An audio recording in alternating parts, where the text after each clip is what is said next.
welcome in Etan Thomas, former SU and NBA player. Etan, good morning. How was your weekend? What was the highlight for you? Oh, it was good. I mean, just busy weekend with the kids, but it was good. I did watch the Syracuse Georgetown game, so I like how you worded that. It was a good weekend, but I did watch the. Well, you know what, Etan, I will say the team, as a team, seemed to come out a little more fired up in general, just a little more energy than in some of the games. But just down the stretch, it was just frustrating to watch that toward the last 3.5 minutes or so, when they just were unable to get anything to go. Yeah, I mean, but you can't say they didn't have effort. The effort was there. They played hard. I was happy to see how all the, I have big man bias, and I always say that. Happy to see all the big men, how they played. I thought Eddie Lampkin was great the entire game. I honestly thought that they should have kept going to him even a little bit more because he was on a roll. But that last 3 minutes that you mentioned, that last stretch, it was a little frustrating. I gotta admit, it was kind of like, what are we doing? Like, why are we taking that shot now? Like, why are we? It was a little frustrating. But overall, the effort was definitely there, and it was a great game. Over your playing career, Etan, I'm sure in college and in the NBA, there were games where it's frustrating, and it's frustrating in the stands or watching on television if you're watching SU in those last couple of minutes. But on the bench, that's got to be 10 times frustrating when you're on the team and you can see it and it's right there and it just won't fall. Yeah, and it just won't fall. And they're, going to have to figure this out with this outside shooting. And everybody has to always remember, J.J. Starling is not there. You know what I mean right now. So it's that when you take a piece like that out of the equation, it's going to be tough. And that just shows what he brings to the table. But yeah, no, they have to be able to figure it out. But honestly, right now, I think we kind of should be going inside out. You know what I mean? I think the strength is in scoring inside.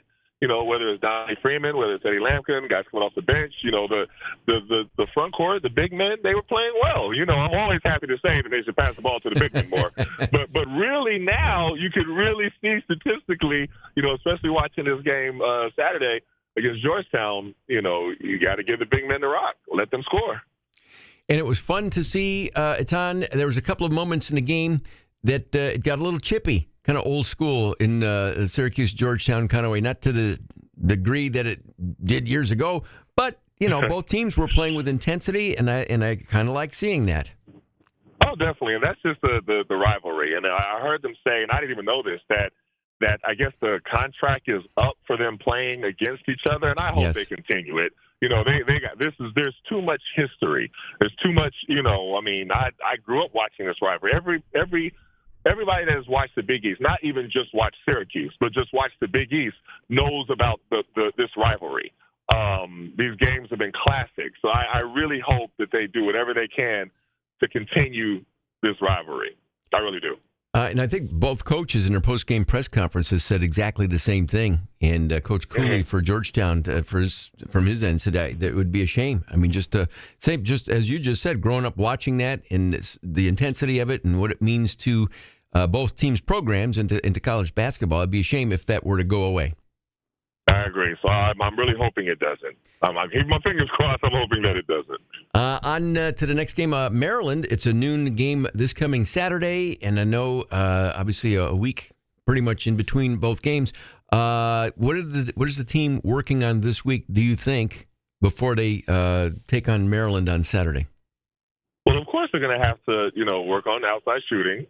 Transition defense, I think, should be something that is a point of emphasis. I saw a little bit too many, transition easy points against Georgetown. Maryland, of course, comes with a strong front court. So it might be a little bit of the battle of the bigs. Freshman Derek Queen is playing really well. And, Reese is playing well as well. They're a great tandem. But like I said, I like the way that our bigs have been playing. They've been doing a good job, so I think that's going to be something that's going to have to be our bread and butter. We're going to have to go inside out. And, guys, you're going to have to just start making shots and creating. But when something's working, you got to keep going with it. Hey, Etan, going back to the Georgetown game and back when you were playing for Syracuse in all those rivalry games, after you were done with college and you were in the NBA, I'm sure during your playing career, you played with former Georgetown guys. Do you have during the Syracuse Georgetown games, any trash talking through text back and forth? Of course. With who are some of the guys from Georgetown over the years that you're kind of back and forth with during a game? So me and Jahadi White played with each other at the Wizards, and we talked all the time. Like, even as the game is coming up, like it's 2 weeks out, and we're starting to talk. Of course, JYD, that's my guy, Jerome Williams.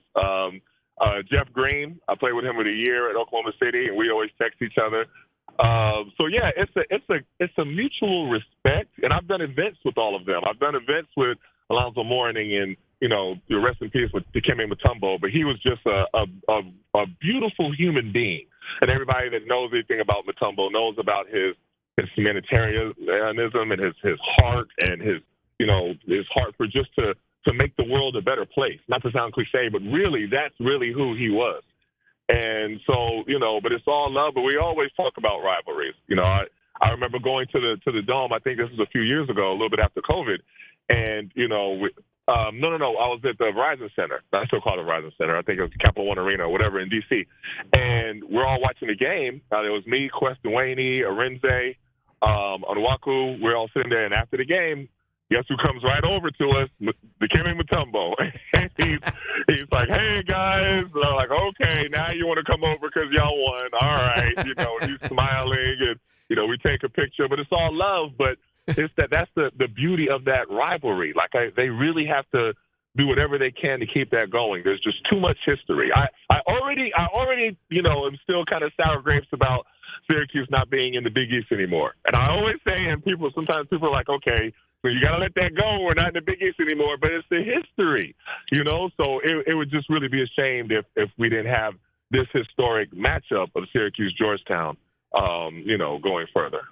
Etan, always great to chat. And I tell you what, next week we're off for the holiday, so we won't talk to you next week. But then we'll touch base, and then we'll talk to you soon after that. Okay, sounds good. Happy holidays to you and everybody else. Thank you, Etan. Appreciate it.